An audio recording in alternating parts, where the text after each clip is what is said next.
Handa na ba kayo? Hindi lang sila pang TV o pang pelikula, pang negosyo pa. Welcome to Big Bite Avenue. Alamin kung saan ang gagaling ang kitang extra artista. Masarap na longganisang bigan, lupit at lukban. Yan din ang nagpasarap ng buhay nila. Patutunayan nilang may pera sa longganisa. Katapatan nila ay nasubukan ng makapulot ng malaking halaga ng pera. Kilalanin ang mga bayani dahil sa honesty sa money. Gusto mo bang kumita? May puhunan man o wala, narito ang mga paraan sa pagyaman. Handa na ba kayo? Ako si Corina at ito ang Raven King. Maliit man o malaking puhunan, siguradong may pagkakakitaan na pwedeng pasukan. Pero ang tanong, paano ka nga ba makakasigurong kikita ka? Tutok lang dahil malay mo, swertihin ka dito sa iba't ibang paraan sa pagyaman.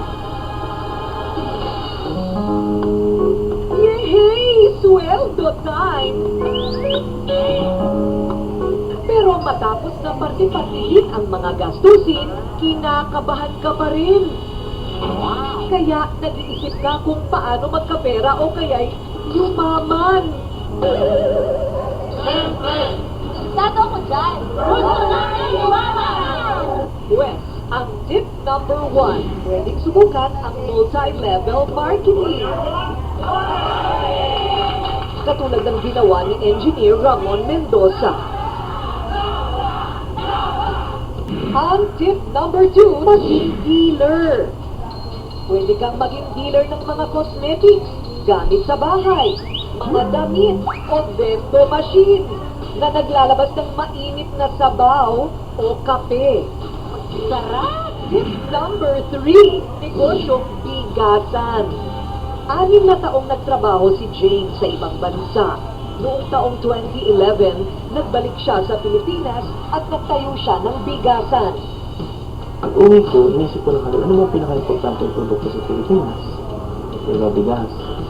Kaya ang ginawa ko, based na sa trabaho ko sa abroad, pag nilagyan ko siya ng sistema, madali siyang market. High-tech ang bigasan ni James, kaya hindi katakataka na kumita ng todo. Nagbukas na siya ng franchise para sa mga gusto ring kumita ng malaki. Sa rent-to-own bigasan, ang matitirang bayarin sa prangkisa ay maaari raw bayaran sa loob ng 1 taon. Naengganyo ang nurse na si Ryan na mamuhunan sa bigasan. Ang negosyo naman, maliit o malaki ang kapital.